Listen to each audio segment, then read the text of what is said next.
So I'm back with another video, and I'm sharing these videos. It's between my channels, so it saves me saying the same thing twice and people just getting bored with looking at my videos. I'm hoping that people won't get bored.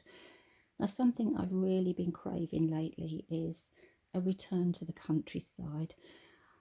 I want a simpler life where you're planning for tomorrow but living for today. And I guess when times are hard, you tend to project yourself back into a happier time because it's like a survival mode. Now, when I was very young, back in the early 60s, we lived out in the country. We didn't have many neighbours. We had a very simple lifestyle. We used to bake everything. We didn't have a freezer when I was very little, but we used to do a lot of bottling of jams and preserves and things.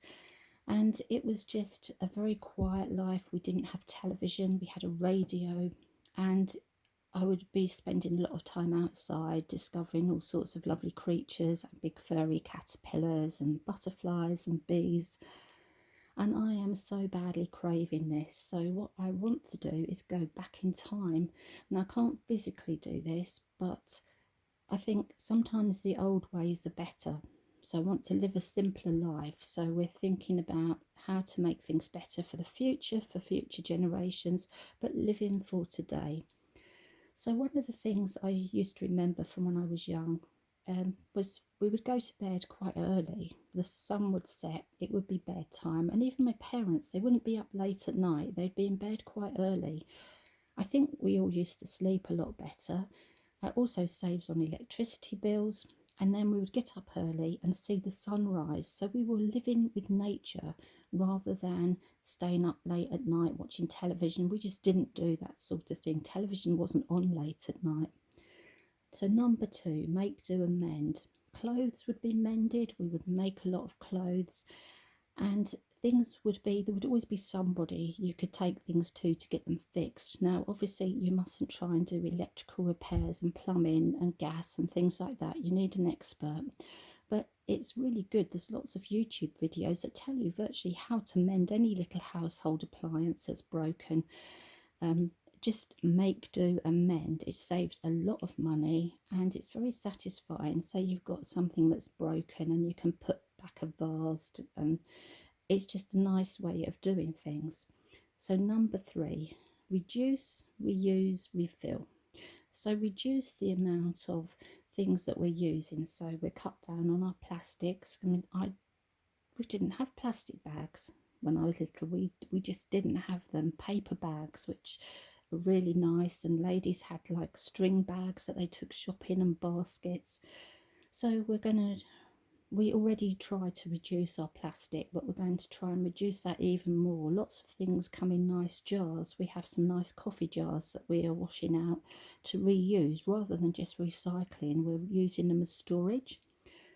Number four, batch, bake and freeze. Now, if you can, this is dependent on the moment on two things. And one thing I'm definitely going to do when this is all over is I'm going to get myself a chest freezer, not a huge one, but one that I can store some bread in and I can bake meals and put things in there so that if we can't get our food delivered, we will have a supply of like bread, milk, and food that's frozen.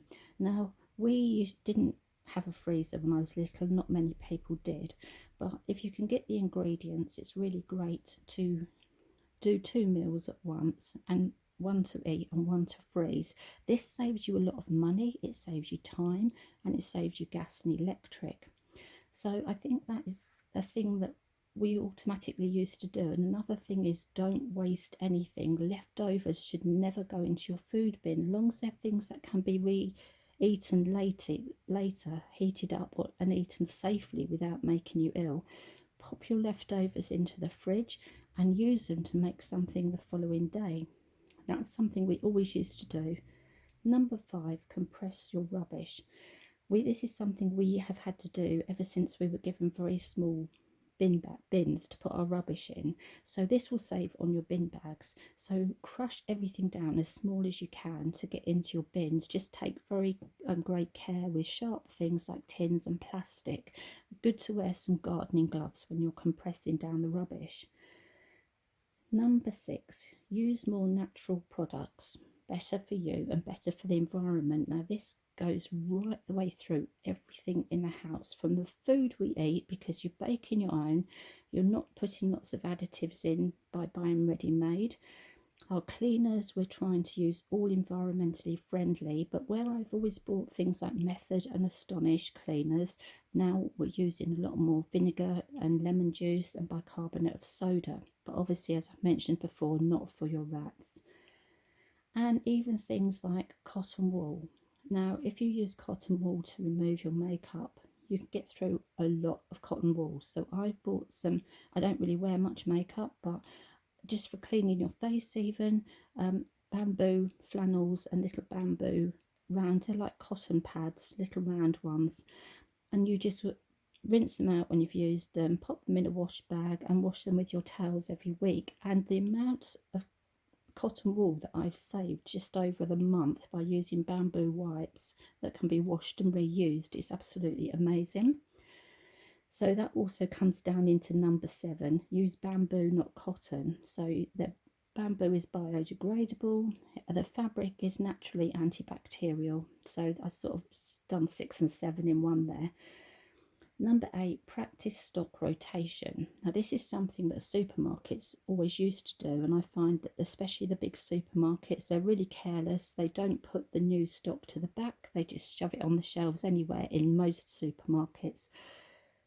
So by continually sorting out all the food products you have, and when you get your new lot of shopping, checking the dates and putting everything in date order so that you don't let things go out of date, that is really important.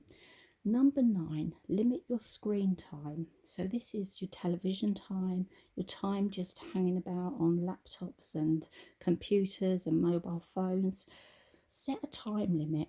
I've been really restricting my screen time for everything, and I think it's really important at the moment where so many people are at home and trying to work from home. People are doing a lot of gaming and it's clogging up the internet.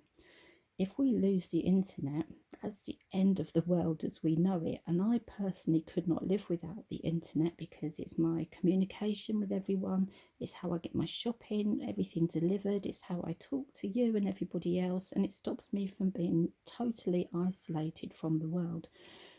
So we need to use our screen time responsibly so that it's there for everybody, for the important stuff.